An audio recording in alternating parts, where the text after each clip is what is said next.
आसरा मीडिया, वाचाल तर वाचाल।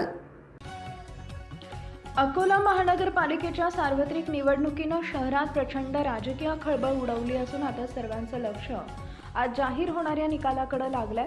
महापालिकेच्या सत्तेची चावी कोणाच्या हाती जाणार यावरून अकोल्याच्या राजकारणात मोठे बदल घडण्याची शक्यता व्यक्त केली जाते आहे।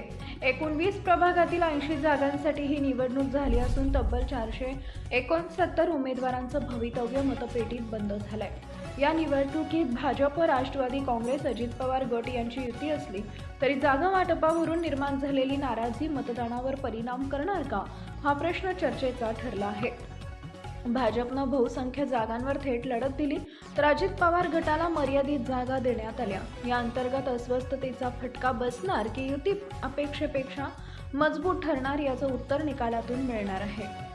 शिंदे सेना भाजप युती होणार अशी चर्चा अखेरपर्यंत सुरू होती, मात्र ती न जुळल्यानं शिंदे गटानं मोठ्या प्रमाणावर स्वतंत्र उमेदवार उभे केले। त्यामुळे ही निवडणूक केवळ विरोधकांसाठीच नव्हे तर भाजपसाठीही कसोटीची ठरत असल्याचं बोललं जात आहे।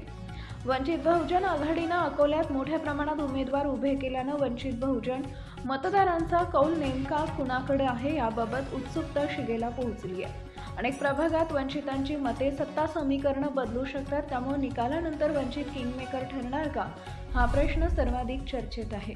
उद्धव ठाकरे गटाची शिवसेना, काँग्रेस, राष्ट्रवादी काँग्रेस, शरद पवार गट, मनसे, एमआयएम आणि अपक्ष उमेदवारांनी काही ठिकाणी केलेला अनपेक्षित समन्वय निकालात धक्कादायक चित्र उभे करू शकतो अशी शक्यता व्यक्त होत आहे।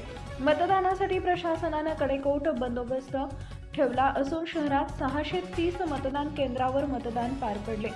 संवेदनशील मतदान केंद्रावर वेबकास्टिंग, महिला मतदारांसाठी पिंक बूथ तसेच दिव्यांग व ज्येष्ठ नागरिकांसाठी विशेष सुविधांची अंमलबजावणी करण्यात आली।